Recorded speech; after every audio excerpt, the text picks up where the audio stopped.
4 दिन पहले तक देश में aviation sector Indigo shining India का सिंबल कंपनी थी और एक साथ झटके में हजारों फ्लाइटें रद्द हुई। तो फिर इंडिगो पर देश का गुस्सा फूट रहा है। विवाद में कूद गए राहुल गांधी ये कहते हुए कि ये सब मोनोपोली के कारण हुआ है। अब राहुल गांधी के मोनोपोली बोलते ही इंडिगो क्राइसिस मोदी सरकार में चिपक गया और फिर सिविल एविएशन मंत्री राम मोहन नायडू जो किंजारापुर निशाने पर आ गए और फिर सोशल मीडिया पर भयंकर ट्रोलिंग चल रही है। उनका हर बयान उन्हें इंडिगो के सताए ट्रोल्स का फेवरेट बना रहा है। लोग जितना गुस्सा इंडिगो पर निकाल रहे हैं उतना ही गुस्सा सिविल एविएशन मंत्री राम मोहन नायडू पर भी फूट रहा है। अब राम मोहन नायडू से सवाल ये कि अगर सरकार है तो फिर कैसे इतना बड़ा इंडिगो क्राइसिस शुरू हो गया। राम मोहन नायडू टीडीपी के नेता हैं, चंद्रबाबू नायडू के बेहद ही प्रिय माने जाते हैं और जब निशाने पर राम मोहन नायडू आ गए तो फिर पूरा टीडीपी उनके बचाव में उतर आई है। और बड़ा विवाद तब खड़ा हुआ जब राम मोहन नायडू के बचाव में चंद्रबाबू नायडू के बेटे और आंध्र प्रदेश के पावरफुल मंत्री नारा लोकेश ने स्टैंड लिया। सवाल पूछे जा रहे हैं कि इंडिगो क्राइसिस में नारा लोकेश क्या काम और नारा लोकेश का क्या काम है।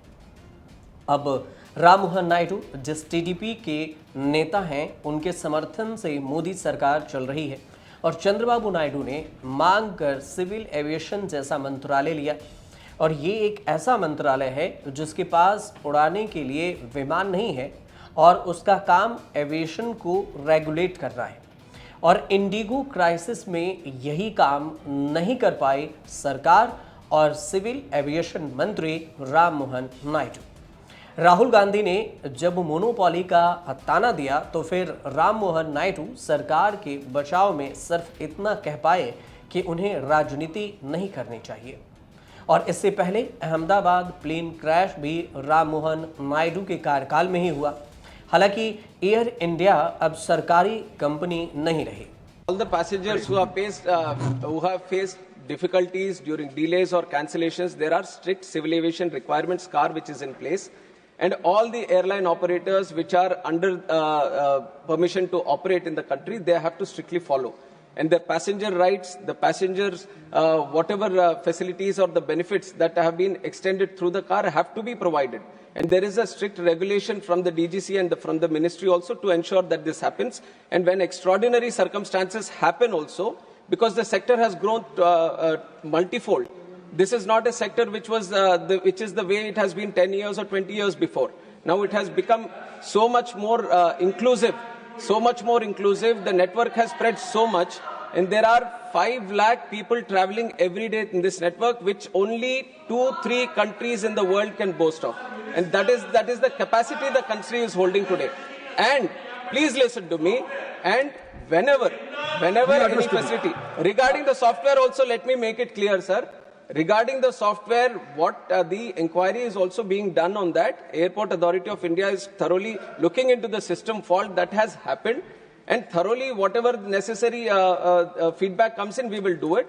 And the continuous technology upgradation happens in this sector, sir. It is not just timely, but there is a continuous upgradation that happens. All the countries, different countries, they keep upgrading the systems that they have, and we keep a continuous watch on what is happening across the world.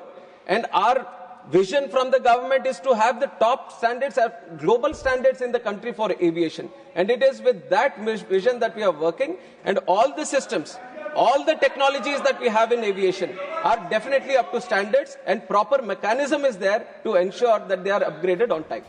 Chandrababu की राजनीति में राम मोहन नायडू येरेन नायडू की यादों की तरह है। येरेन नायडू अब इस दुनिया में नहीं है। जब तक जीवित रहे चंद्रबाबू के साथ परछाई की तरह रहे। उनके निधन के बाद चंद्रबाबू ने 37 साल के नौजवान राम मोहन नायडू को जैसे गोद ले लिया। मुश्किल से 10 साल के राजनीति में चंद्रबाबू ने देश का सिविल एविएशन मंत्री बनाया। टीडीपी महासचिव का पद दिया हुआ है। उनके पिता येरेन नायडू 1996 में पहली बार मंत्री बने, तो वो भी सबसे यंग मिनिस्टर थे। टीडीपी आंध्र प्रदेश की श्रीकाकुलम से 1996 से लेकर अब तक सिर्फ एक बार 2009 में हारी और टीडीपी के सबसे मजबूत किलों में से एक है श्रीकाकुलम। श्रीकाकुलम येरेन नायडू की सीट हुआ करती थी और राम मोहन नायडू के पिता येरेन नायडू खुद 4 बार लगातार इस सीट से जीते।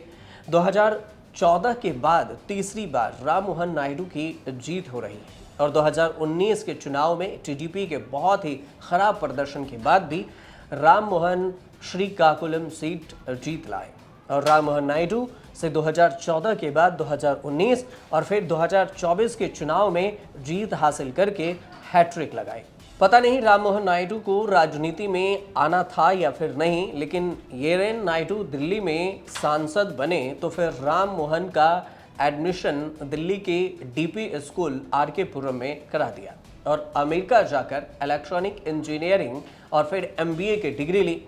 सिंगापुर में जॉब करने गए और फिर जॉब भी किए और तब तक राजनीति कहीं प्लान में थी ही नहीं। 2012 में जब रोड एक्सीडेंट में येरेन नायडू की मौत हुई तो इसके बाद जिंदगी एकदम से पलट गई। चंद्रबाबू नायडू विदेश से बुलाकर राजनीति में ले आए और फिर 2013 में श्रीकाकुलम चुनाव क्षेत्र में ड्यूटी लगा दी। फिर 2014 में सीधे लोकसभा चुनाव में उन्हें उतार दिया। 26 साल में सांसद बनने वाले राम मोहन जो सरकार में सबसे यंग मिनिस्टर हैं, लेकिन सबसे जो मंत्रालय है उसको अभी एविएशन मंत्रालय संभाल रहे हैं। टीडीपी के राजनीति में देखें तो राम मोहन नायडू का कद बड़ा है और इसलिए जब सरकार के लिए मंत्री चुनने की बात आई तो फिर सबसे बड़े यूनियन मिनिस्टर के पोस्ट राम मोहन नायडू को ही मिली। अब सरकार में तो राम मोहन की राजनीति ठीक चल रही है, लेकिन टीडीपी के अंदर राम मोहन की भी सीमा है। और चंद्रबाबू नायडू की बात करें तो चंद्रबाबू नायडू टीडीपी के चीफ हैं और उन्होंने एक्टिव रहते हुए नारा लोकेश को पार्टी और फिर प्रदेश चलाने के लिए तैयार कर लिया। जिस दिन चंद्रबाबू नायडू रिटायर होंगे, नारा लोकेश चार्ज ले लेंगे और कितने भी लाडले हों राम मोहन, लेकिन नारा लोकेश से आगे नहीं जा सकते। अच्छी यूनियन, सेम जनरेशन से और लोकेशन और फिर राम मोहन के लिए चंद्रबाबू ने अच्छा रास्ता जरूर निकाला। राम मोहन दिल्ली की राजनीति का चेहरा होंगे और आंध्र प्रदेश में नारा लोकेश ही उनके जो वारिस हैं वो आगे भी रहेंगे। राम मोहन नायडू की शादी भी टीडीपी परिवार में ही हुई और उनके ससुर बंडारू सत्यनारायण मूर्ति टीडीपी के उपाध्यक्ष और फिर पूर्व मंत्री हैं। बंडारू और फिर नायडू परिवारों के बीच में 30 साल से दोस्ती थी जो कि रिश्ते में बदल गई। 2017 में जब श्रव्या बंडारू से शादी हुई तो श्रव्या डांसर भी हैं और फिर इंजीनियरिंग प्रोफेशन से भी हैं। शादी में चंद्रबाबू खुद दोनों को आशीर्वाद देने पहुंचे। राम मोहन के पास करीब 23 करोड़ की संपत्ति है जो उन्होंने चुनाव लड़ते समय 2024 के चुनावी हल्फनामे में जानकारी दी थी। राम मोहन नायडू एविएशन सेक्टर को लेकर बहुत ही ऑप्टिमिस्टिक हैं और देश में अभी 5 एयरलाइंस कंपनियां काम कर रही है और सबसे बड़ा 60% मार्केट शेयर इंडिगो का ही है। राम मोहन नायडू मानते हैं कि भारत में एयरलाइंस बिजनेस शुरू करने का ये सबसे सही और फिर अच्छा समय भी है। यहाँ तक कि इंडिगो क्राइसिस का सवाल है तो फिर उन्हें सख्त एक्शन का वादा भी किया हुआ है। अब आगे क्या होगा? राम मोहन नायडू अब इंडिगो के लिए क्या कुछ करेंगे और आगे का उनका प्लान क्या होगा, ये आने वाले वक्त में पता चलेगा। फिलहाल ये रिपोर्ट अगर सही लगे तो हमारे चैनल से जुड़िए, सब्सक्राइब कीजिए और देखते रहिए न्यूज़ तक।